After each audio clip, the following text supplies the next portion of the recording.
नमस्कार साथियों, आप सभी का स्वागत है आपके अपने चैनल इंदौलॉजी में। दोस्तों, ये क्वेश्चन बहुत ही इंपॉर्टेंट रहेंगे और ये वही क्वेश्चन है जो एग्जाम में पूछे गए हैं और अक्सर पूछे जाते हैं। तो स्टार्ट करते हैं क्वेश्चन नंबर फर्स्ट से। दी गई आकृति में कितने त्रिभुज हैं? दी गई आकृति में ये आकृति दी हुई है, इसमें कितने त्रिभुज हैं ये बताना है दोस्तों। तो हमको इसमें काउंटिंग करनी है। पहले तो एक चीज़ समझें, ये यूँ करके त्रिभुज दिया हुआ है तो इसमें हम नंबरिंग कर लेंगे 1 2। हाँ, और मान लेते हैं एक और यूँ होता, जैसे कि पूरा बना के दिखाते हैं। जैसे कि ये त्रिभुज है और इसमें यूँ करके दी हुई हैं।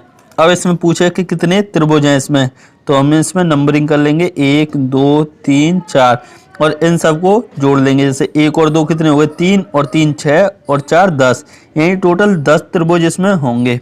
कितने त्रिभुज होंगे? 10। तो दोस्तों इसी प्रकार हम इसमें पता करते हैं कितने हैं। तो इसमें 1 2 यानी कि इस पूरे में यहाँ से यहाँ तक ये कितने हो जाएंगे? 3 त्रिभुज इसमें हो जाएंगे। तो दोस्तों 3 यहाँ हो गए और एक ये हो जाएगा 4, एक ये हो जाएगा 4 और ये हो जाएगा 5 और ये हो जाएगा 6। अब ये 6 यहाँ पर हो गए। अब कौन कौन से रह गए हैं? ये वाला रह गया है 6 और एक ये 7 हो जाएगा और ये हो जाएगा 8, ये हो जाएगा 8। अब बीच वाली से लाइन से जाएंगे तो ये 9 और ये 10। तो इस प्रकार इसमें 10 त्रिभुज हो जाएंगे, यानी ऑप्शन बी 10 इसका सही आंसर है। तो दोस्तों चलते हैं इसका आंसर चेक करते हैं। तो ऑप्शन बी 10 सही दिया हुआ है।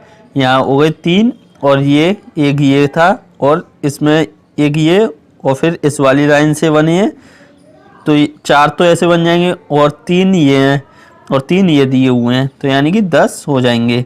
तो दोस्तों चलते हैं क्वेश्चन नंबर 2 की ओर। तो क्वेश्चन नंबर 2 दिया हुआ, उस विकल्प का चयन करें जो रिक्त स्थान की पूर्ति करके दी गई श्रेणी को पूर्ण करेगा।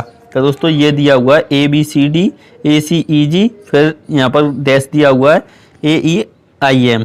तो दोस्तों ए से ए गए, फिर इसमें एक भी ऐड नहीं किया है, 0 है, तो फिर यहाँ पे भी कुछ ऐड नहीं करना होगा, यानी कि ए से जाएंगे तो ए आ जाएगा। अब बी से सी गए, बी से कहाँ गए? सी, यानी एक ऐड कर दिया। अब सी में एक ऐड करेंगे तो कितना हो जाएगा? डी हो जाएगा। अब डी में एक ऐड करेंगे तो ये ई हो जाएगा।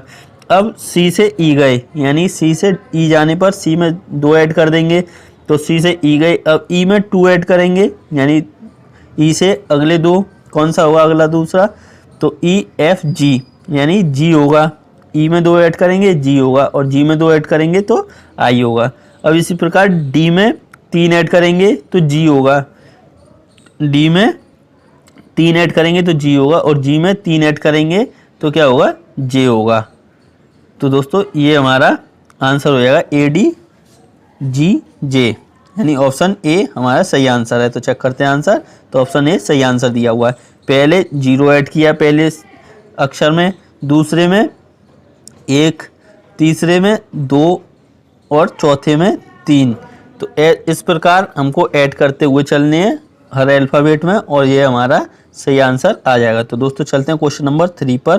तो क्वेश्चन नंबर 3 दिया हुआ है, दिए गए विकल्पों में से उस संख्या का चयन करें जो निम्नलिखित श्रेणी में प्रश्न चिन्ह के स्थान पर आ सकती है। तो दोस्तों 1 27 125 343 दिया हुआ है और पूछ रहा है इससे अगली क्या होगी। तो अब हम ये क्या लिख रहा है? 1 का क्यू कर दें तो 1 आएगा, 3 का क्यू करें तो 27 हो जाएगा, 5 का क्यू 125, 7 का क्यू 343, यानी 1 3 5 7, यानी ऑड सीरीज चल रही है और उनका क्यू हो रहा है। तो 7 के बाद ऑड सीरीज क्या आएगी? 9। तो 9 का क्यू कितना हो जाएगा? तो 9 का क्यू होता है 729। 9 का क्यू कितना होता है? 729, यानी ऑप्शन ए हमारा सही आंसर हो जाएगा। तो दोस्तों चेक करते हैं इसका आंसर। तो ऑप्शन ए हमारा सही आंसर दिया हुआ है। दोस्तों आप चैनल को सब्सक्राइब जरूर कर लें और लाइक भी कर दें वीडियो को। तो चलते हैं क्वेश्चन नंबर 4 की ओर। तो क्वेश्चन नंबर 4 दिया हुआ है, दिए गए विकल्पों में से उस संख्या समूह का चयन करें जो निम्नलिखित श्रृंखला में प्रश्न चिन्ह को प्रतिस्थापित कर सकें। तो यानी कि 2 4 6 8 3 6 9 12 4 8 12 16। तो दोस्तों इस प्रकार चल रहे हैं, यानी 2 2 से 3 3 से 4, अब 4 से अगली संख्या क्या हो जाएगी? 5। अब दूसरे वाले नंबर पर चलते हैं, यानी कि यहाँ 4 दिया हुआ है तो 4 से 6, यानी कि कितने ऐड हो गए? 2। अब 6 से 8, यहाँ पर भी 2। अब इससे आगे 10 हो जाएगा। अब तीसरे पर यानी 6 से 9 यानी 3 ऐड किए और 9 से 12 इसमें भी 3 और 12 में 3 करेंगे तो कितना हो जाएगा 15। अब चौथे बारी पे चलते हैं तो 8 से 12 यानी 4 ऐड कर दिए और 12 से 16 इसमें भी 4 ऐड कर दिए और 16 से 4 करेंगे ऐड तो कितना हो जाएगा 20 यानी 10 5 10 15 20 ये हमारा सही आंसर हो जाएगा। ऑप्शन ए हमारा सही आंसर है। तो दोस्तों इसमें क्या करना है, पहले 1 ऐड करना है, फिर 2 ऐड करना है, फिर 3 ऐड करना है, फिर 4 ऐड करना है और इसी प्रकार हमारा ये आंसर आ जाएगा। तो दोस्तों चेक करते हैं इसका आंसर। तो ऑप्शन ए इसका सही आंसर दिया हुआ है। तो चलते हैं क्वेश्चन नंबर 5 की ओर। तो दोस्तों क्वेश्चन नंबर 5 दिया हुआ है, दिए गए विकल्पों में से उस संख्या का चयन करें जो निम्नलिखित श्रृंखला में प्रश्न चिन्ह को प्रतिस्थापित कर सके। यानी 48 32 16, 48 32 16 और यहाँ पर क्वेश्चन मार्क। तो दोस्तों क्या आएगा इस क्वेश्चन मार्क की जगह पर, ये हमको बताना है।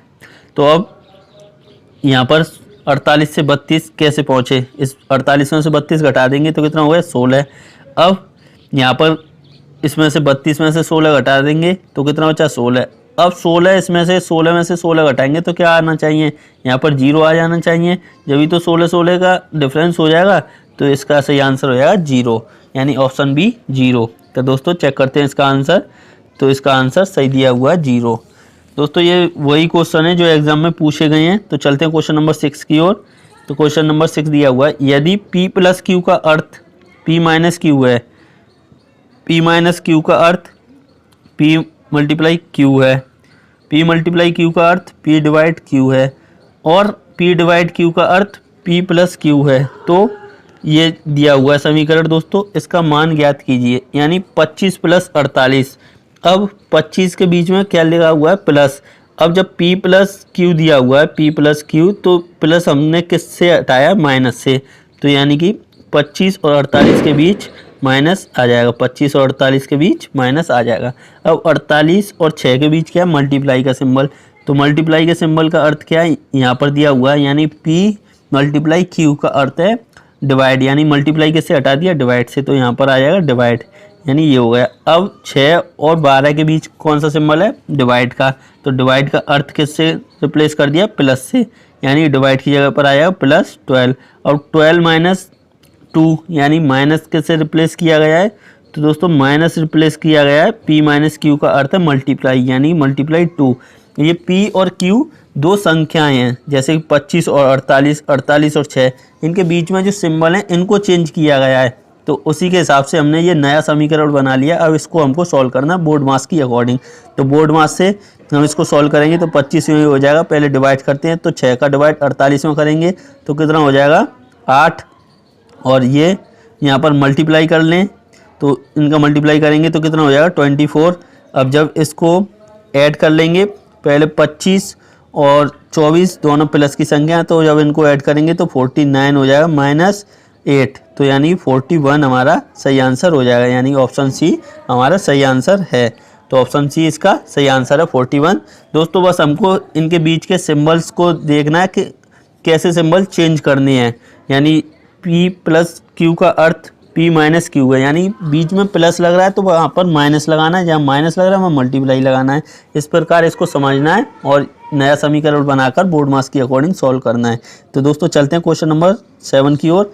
तो क्वेश्चन नंबर 7 दिया हुआ है, राम श्याम का भाई है और महेश राम का पिता है, जगत प्रिया का भाई है और प्रिया श्याम की बेटी है।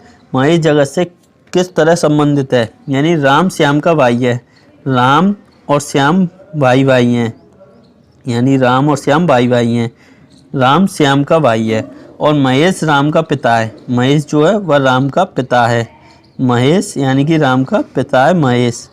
तो दोस्तों जो मेल हैं उनको हम बॉक्स में बंद कर रहे हैं और जो फीमेल होंगे उनको हम सर्कल में बंद करते हैं। महेश राम के पिता हैं। अब आगे क्या कह रहा है, जगत प्रिया का भाई है, जगत प्रिया का भाई है और प्रिया श्याम की बेटी है। यानी श्याम की बेटी कौन है प्रिया, प्रिया कौन है श्याम की बेटी है और जगत प्रिया का भाई है, यानी कि ये भाई बहन हो गए जगत और प्रिया, तो जगत भाई हो जाएगा। अब महेश जगत से किस प्रकार संबंधित है, महेश जो है वह जगत से किस प्रकार संबंधित है।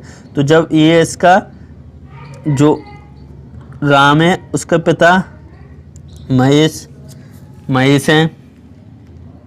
राम के पिता महेश हैं, तो श्याम के भी पिता महेश होंगे और इनके ये, तो इस प्रकार ये दादा या नाना हो जाएंगे, दादा हो जाएंगे। तो ऑप्शन सी हमारा सही आंसर हो जाएगा। तो दोस्तों चेक करते हैं आंसर। तो ऑप्शन सी इसका सही आंसर दिया हुआ है। तो चलते हैं क्वेश्चन नंबर 8 की ओर। तो 8 दिया हुआ है, दिए गए चित्र में कई आकृतियां शामिल हैं, इनमें से कौन सी संख्या केवल एक आकृति में मौजूद है।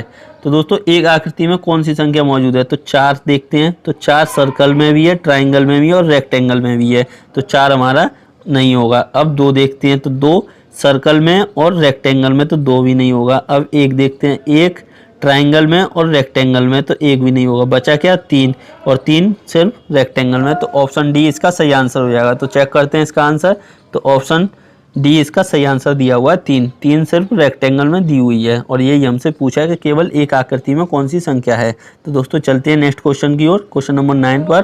तो 9 दिया हुआ है, यदि प्लस का अर्थ माइनस है, माइनस का अर्थ डिवाइड है, मल्टीप्लाई का अर्थ प्लस है और डिवाइड का अर्थ मल्टीप्लाई है, तो दिए गए व्यंजक, ये जो समीकरण दिया हुआ है इसका मान ज्ञात करना है। यानी कि 13 प्लस का अर्थ क्या है, माइनस, और डिवाइड का अर्थ क्या है, डिवाइड का अर्थ है मल्टीप्लाई, और मल्टीप्लाई का अर्थ है प्लस, यानी 32, और माइनस का अर्थ क्या है, तो दोस्तों माइनस का अर्थ दिया हुआ है डिवाइड, यानी कि 2। अब इसको सॉल्व कर लेंगे, तो 13 माइनस, जब इनका मल्टीप्लाई करेंगे तो 12, और यहाँ पर पहले डिवाइड कर लेंगे तो 16। अब 13 और 16 दोनों प्लस की संख्या है, इनको ऐड कर लेंगे तो ये कितना हो जाएगा, 29 माइनस 12, यानी कितना बचा, 17। तो यही हमारा सही आंसर हो जाएगा, ऑप्शन सी 17 इसका सही आंसर है। तो दोस्तों चेक करते हैं इसका आंसर। तो ऑप्शन सी 17 इसका सही आंसर दिया हुआ है। बस हमको सिंबल्स चेंज करने हैं। जैसे कि प्लस का अर्थ माइनस दिया हुआ है, तो प्लस के स्थान पर माइनस लगा देना, और माइनस का अर्थ डिवाइड दिया हुआ है तो माइनस के स्थान पर डिवाइड लगा देना। इसी प्रकार नया समीकरण बन जाएगा, उसको बोर्ड मार्क्स के अकॉर्डिंग हम सॉल्व कर सकते हैं। तो चलते हैं क्वेश्चन नंबर 10 की ओर। तो दोस्तों क्वेश्चन नंबर 10 दिया हुआ है, एक व्यक्ति के पास मौजूद 4 चांदी की वस्तु पी, क्यू, आर और एस हैं और प्रत्येक का वजन भिन्न है। तो P का वजन Q के वजन का 3 गुना है, यानी P का जो वजन है वो Q के वजन का 3 गुना है, और Q का वजन S के वजन का 2.5 गुना है, यानी Q का जो वजन है वो S के वजन का, यानी S के वजन का कितना, 2.5 गुना, यानी 2.5 गुना ज़्यादा। अब R का वजन S के वजन से, R का वजन S के वजन से आधा है, यानी S के वजन से मल्टीप्लाई 0.5 है। तो दी गई चांदी की वस्तु में किसका वजन सबसे कम है। तो दोस्तों सबसे कम किसका होगा, तो इसमें R का सबसे कम है। तो दोस्तों इसमें साफ जाहिर हो रहा है कि इसमें R का वजन कम है। P का वजन सबसे ज़्यादा हो जाएगा, उससे कम हो जाएगा Q का, और Q से कम हो जाएगा हमारा S का, और उससे कम R का, यानी R का सबसे कम वजन है। तो दोस्तों चेक करते हैं इसका आंसर। तो इसका सही आंसर दिया हुआ है ऑप्शन 2 R। तो दोस्तों ये थे आज के टॉप 10 रीजनिंग के क्वेश्चंस। तो वीडियो कैसी लगी कमेंट करके बताएं, और चैनल को सब्सक्राइब कर लें और वीडियो को लाइक करें और अपने दोस्तों में ज़्यादा से ज़्यादा शेयर करें। Thank you, all the best.